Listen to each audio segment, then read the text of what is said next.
तो स्टूडेंट आज हम देखेंगे न्यूटन के गति के नियम। क्या है? न्यूटन के गति के नियम, जो क्लास 9th में है। ये बहुत ही इंपॉर्टेंट टॉपिक है, न्यूटन्स लॉ ऑफ मोशन, और आगे भी फिजिक्स में आपको इसका ज़रूरत हो सकता है। ठीक है, देखते न्यूटन के गति के 3 नियम है। 3 नियम है। उसके बाद उसके बीच में भी कुछ टर्म है जिसको हम लोग देखेंगे, जैसे मोमेंटम हो गया।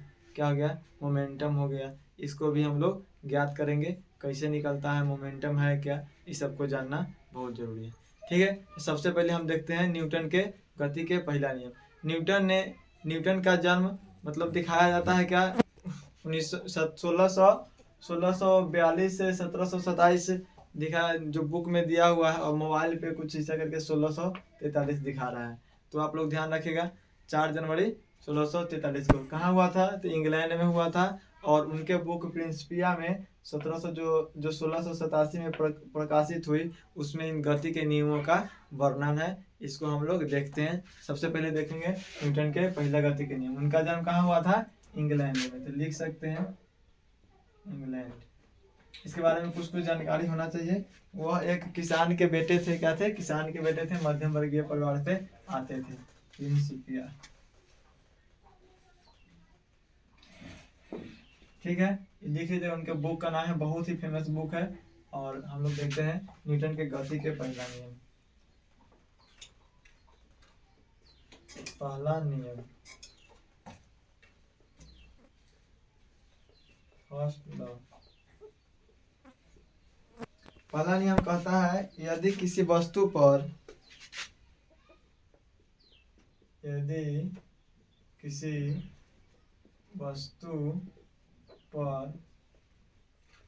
कोई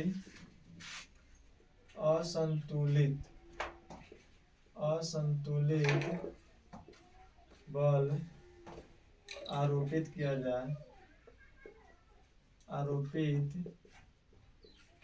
जाए तो वह वस्तु जब तक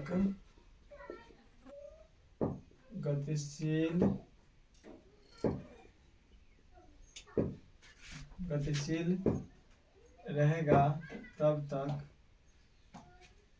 तब तक उस वस्तु पर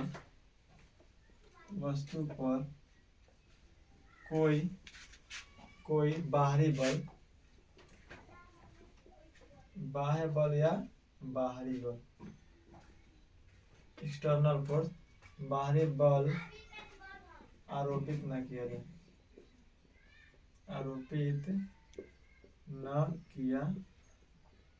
जाए। देखिए, यदि किसी वस्तु पर कोई असंतुलित बल आरोपित किया जाए तो वह वस्तु जब तक गतिशील रहेगा तब तक उस पर कोई बाह्य मतलब बाहरी बल, एक्सटर्नल फोर्स आरोपित न किया। अगर किसी गेंद को हम क्या करेंगे, गेंद को किक मारेंगे, तो गेंद जब तक नहीं रुकेगा तब तक, मतलब पूरा दुनिया के अगर चक्कर काट ले, अगर उसको कोई बाहरी बल काम न करे, जैसे कोई फ्रिक्शन फोर्स हो गया धरती के द्वारा, पृथ्वी के द्वारा जो फ्रिक्शन फोर्स होता है, हवा के द्वारा जैसे गेंद को ट्रेवल करते हैं तो हवा भी कुछ गेंद को रोकता है। क्या करता है? रोकता है। अगर इस सब बल को हम हटा दिया जाए, इस सब बल को हम जीरो मान लें, तो वह बल जब तक गतिशील रहेगी ना तब तक एकदम गतिशील जा रही है। आज मार दिए तो 500 वर्ष तक जाते रहेगा। उसको रोकने वाला कोई माँ बाप नहीं है। ठीक है, किसी के पास उसके पास पावर नहीं है जो उसको रोक ले। लेकिन वही एक्सटर्नल फोर्स सबको हम लोग क्या करें, अप्लाई ना करें। अगर कोई बॉल उधर से फेंक दिया था, हम इधर से रोक लेंगे, तो क्या हो गया, हमारे हाथ द्वारा क्या हुआ, उस पर फोर्स लगा। क्या लगा? फोर्स लगा। तो हम उसको रोक लिए, उसके फोर्स को रेजिस्ट कर लिए। उसके फोर्स से ज़्यादा मेरे शरीर का, मेरे हाथ का क्या है, फोर्स है। तो वह क्या हो जाएगा, स्टेबल हो जाएगा, स्थिर हो जाएगा। ठीक है, न्यूटन के गति के पहला नियम को हम लोग क्या कहते हैं? जड़त्व का नियम कहते हैं। क्या कहते हैं? जड़त्व का नियम। इसको लिख लीजिए, इसे जड़त्व का नियम भी कहते हैं। तो इसको उससे पहले लिखने का मतलब है, थोड़ा सा इसको हम इंग्लिश में देख लेते हैं। क्या देख लेते हैं? इंग्लिश में देख लेते हैं। देखिए,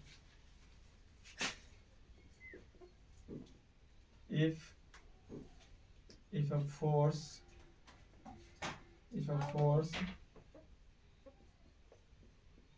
applied, if a unbalanced force, क्या है, असंतुलित बल,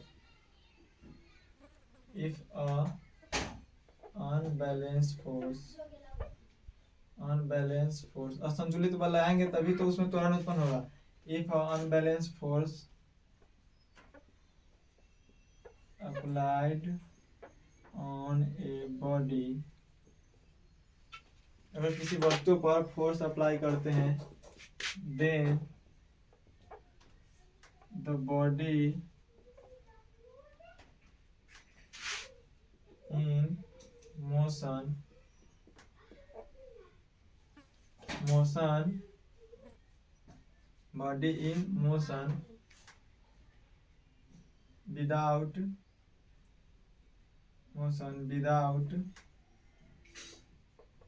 without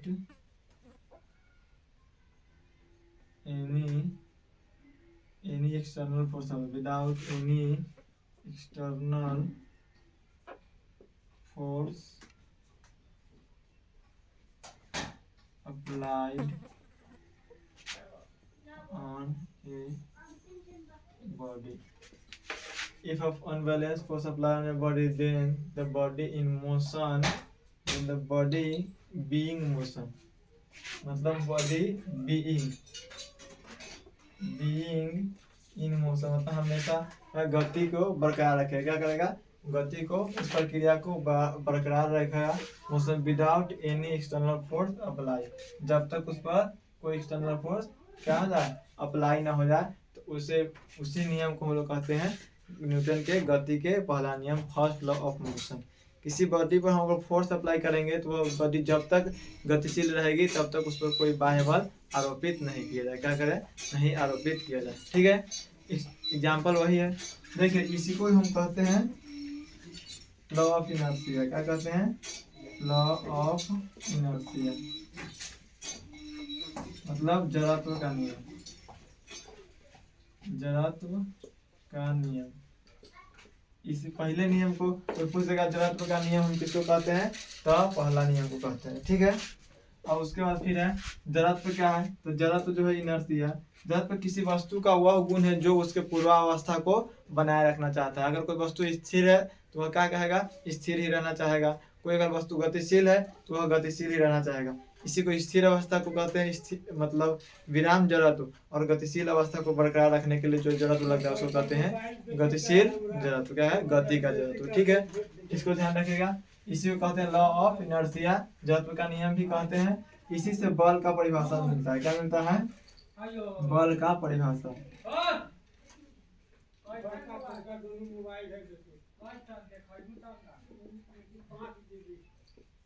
डेफिनेशन ऑफ फोर्स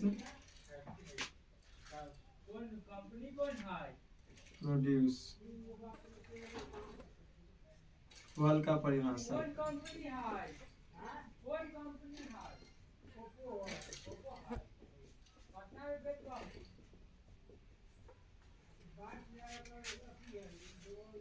क्या है, किस नियम, न्यूटन के किस गति के नियम से बल के परिभाषा मिलता है, तो न्यूटन के पहला नियम से क्या होता है, बल का परिभाषा मिलता है। ठीक है, इसको आप लोग नोट कर लीजिए। उम्मीद करते हैं कि पहला नियम आप लोग अच्छे से समझ गए होंगे। उसके बाद देखेंगे हम लोग दूसरा नियम। किसका नियम, दूसरा नियम। ठीक है, चलिए नोट करिए।